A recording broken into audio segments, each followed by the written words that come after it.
আজকে যাবো মাছ ধরতে। আমাদের বাড়ির পূর্ব পাশে একটা বাগান আছে, বাগানের মাঝখানে একটু পানি জমছে, সেখানে অনেক মাছ আটকে পড়ছে বন্যার পানিতে। তো আমরা এই পুকুর, এটা ছোট্ট পুকুরই বলতে পারি। তো পুকুরের মতোই অল্প কিছু পানি এখানে জমে আছে। এখানে আমরা মাঝখানে বাঁধ দেবো। বাঁধ দেওয়ার পর ছোট্ট একটি জাল আছে, সেই জাল এখানে সুন্দরভাবে রাখবো। রাখার পর আস্তে আস্তে করে এখান থেকে পানি সেচ দেবে। ছোট্ট একটি ডিশের করে এভাবে পানি সেচে দিকে দিচ্ছি। দেখেন, এভাবে পানি দেওয়ার পর পানির সাথে সাথে কিছু কিছু ছোট ছোট মাছ এই জালের ভিতরে আসবে। তো পানির দিকে শুকিয়ে গেছে মোটামুটি। যেগুলো মাছ বেশি উঠছে সেগুলো আমি একটা একটা করে কুড়িয়ে করে পাত্রে রাখছি। তো মোটামুটি পানি শুকিয়ে গেছে, সব মাছগুলো এখন শুকনোর মধ্যে পড়ে গেছে। শুকনোর মাছগুলা যেগুলো বড় বড় সেগুলা পাতিলে রাখছি, আর ছোটোগুলাই জালের ভিতরে আছে। তো জালের ভিতরে অনেক ময়লা আবর্জনা আছে, মাটি আছে, সেগুলো আমরা জাল জেগে জেগে নেড়ে নিচড়ে পরিষ্কার করতেছি। জালের ভিতরে ছোট ছোট মাছ যেগুলো আছে সেগুলো আমরা উপরে শুকনো এক জায়গায় রেখে আসলাম। অন্য পরবর্তীতে কুড়িয়ে কুড়িয়ে সংগ্রহ করতে হবে। তো এই পানিগুলো আবার এর দিকের পানি একটু বেশি আছে, তো ওই দিকে কেটে দিলাম, পানি আবার আগের মতোই ওই দিকে যাবে। তো পানির সাথে সাথে ছোটো মাছ যায়, সেজন্য মাছগুলো নিয়ে নিলাম।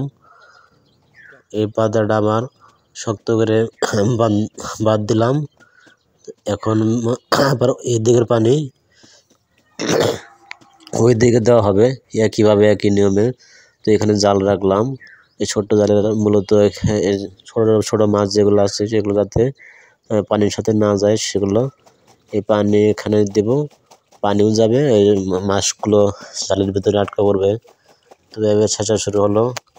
অনেকক্ষণ ছেঁচলাম কিন্তু পানি শেষ করতে পারতেছি না। অনেক পানি এদিকে বেশিরভাগ পানি এদিকে ছিল।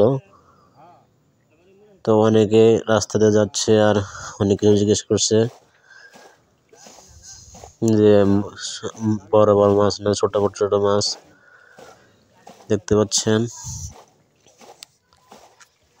এভাবে অনেকক্ষণ ছেঁচার পরে কিন্তু পানি শেষ হচ্ছে না, বেশিরভাগই পানি এদিকে আছে।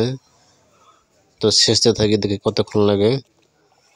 তো শেষের পরে কিন্তু এদিকে পানির চাপ বেশি পড়ছে, বাঁধ এর উপর দিয়ে পানি হচ্ছে, তো বাঁধ মজবুত করে দিতে হবে।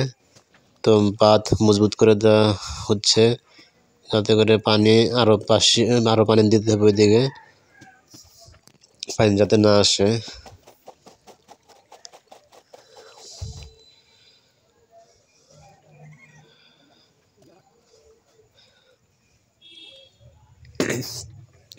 আমিও চলে আসলাম বাঁধটা দেওয়ার জন্য, যাতে মজবুত করে দেওয়া যায় বাঁধগুলো, পানি যাতে ওদিক থেকে না আসে।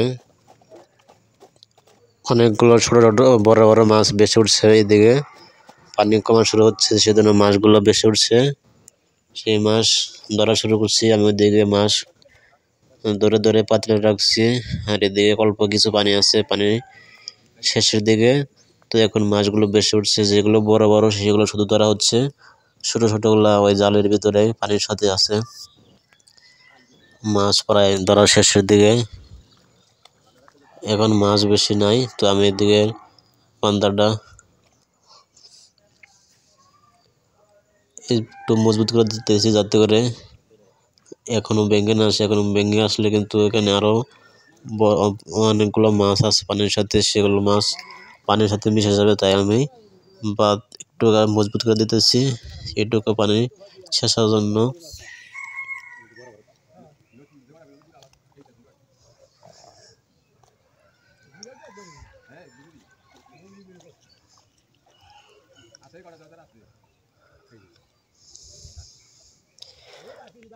পাতলে মোটামুটি কিছু খাবারের মাছ হয়ে গেছে, দেখি আরো কিছু মাছ ধরা যায় কিনা।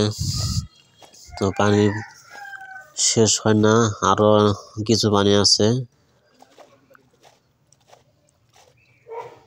একদম ছোট ছোট যেগুলো সেগুলো তো ধরা যায় না, মোটামুটি যেগুলা ধরা যায় সেগুলো ধরতেছি, আর ছোটগুলা ওগুলা ধরতেছি না, ওগুলা পানির সাথে যাচ্ছে।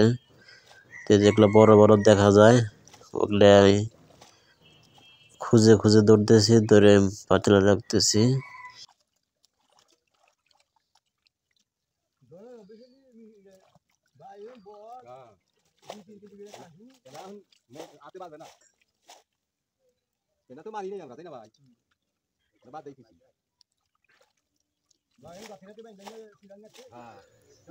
যেগুলো শুধু বড় বড় হাত দিয়ে ধরা যায় সেগুলো শুধু আমি এর দিক দিয়ে ধরবো, আর ছোট ছোট মাছ সব জালের উপরে জালের ভিতরে যাবে।